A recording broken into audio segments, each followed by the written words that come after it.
ఇక రాష్ట్ర అభివృద్ధి సంక్షేమం కోసం నిరంతరం తెలుగుదేశం పార్టీ కృషి చేస్తుందని మంత్రి కొల్లు రవీంద్ర తెలిపారు. కృష్ణా జిల్లా కేంద్రమైన మచిలీపట్నంలో తెలుగుదేశం పార్టీ 44వ ఆవిర్భావ దినోత్సవ వేడుకలు ఘనంగా జరిగాయి. ఈ సందర్భంగా పట్టణం మొత్తం పసుపుమయమైంది.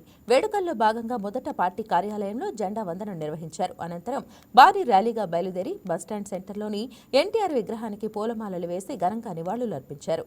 ప్రతి డివిజన్లో పార్టీ కార్యకర్తలు ఉత్సాహంగా పాల్గొన్నారు.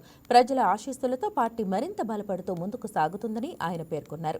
ఈ కార్యక్రమంలో పెద్ద ఎత్తున పార్టీ నాయకులు, కార్యకర్తలు, అభిమానులు పాల్గొని వేడుకలను విజయవంతం చేశారు.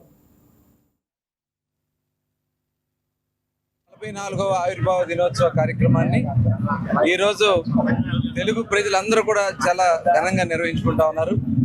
1982 మార్చి 29వ తారీఖున స్వర్గీయ అన్న నందమూరి తారక రామారావు గారి స్వహస్తాలతో మరి మొట్టమొదటిగా తెలుగుదేశం పార్టీని హైదరాబాద్లో న్యూ ఎమ్మెల్యే క్వార్టర్స్లో అనౌన్స్ చేయడం జరిగింది. మరి ఆనాడు ఏ ఆశయాలతో అయితే తెలుగుదేశం పార్టీని స్థాపించారు, ముఖ్యంగా బడుగు బలహీన వర్గాల కోసం, దళిత వర్గాల కోసం ఈ రాష్ట్రంలో ఆనాడు జరుగుతున్నటువంటి అన్యాయాల మీద మరి మొట్టమొదట గణం ఎత్తినటువంటి వ్యక్తి ఎన్టీ రామారావు గారు.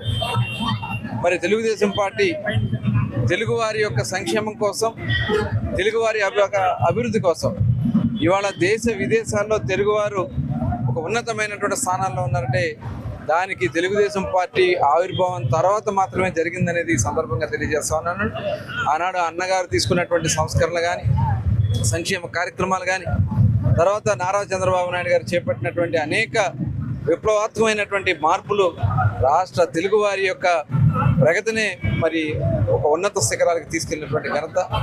మరి ఈరోజు యువ నాయకుడు నారా లోకేష్ గారు కూడా తాత పాటలో, తండ్రి పాటలో ఈరోజు రాష్ట్రం కోసం అహర్నిశలు కష్టపడుతూ దేశ విదేశాల నుంచి పెట్టుబడి తీసుకొస్తూ తెలుగువారు ఆనందంగా ఉండాలనే విధంగా ఇవాళ ప్రభుత్వం పనిచేస్తూ ఉంది.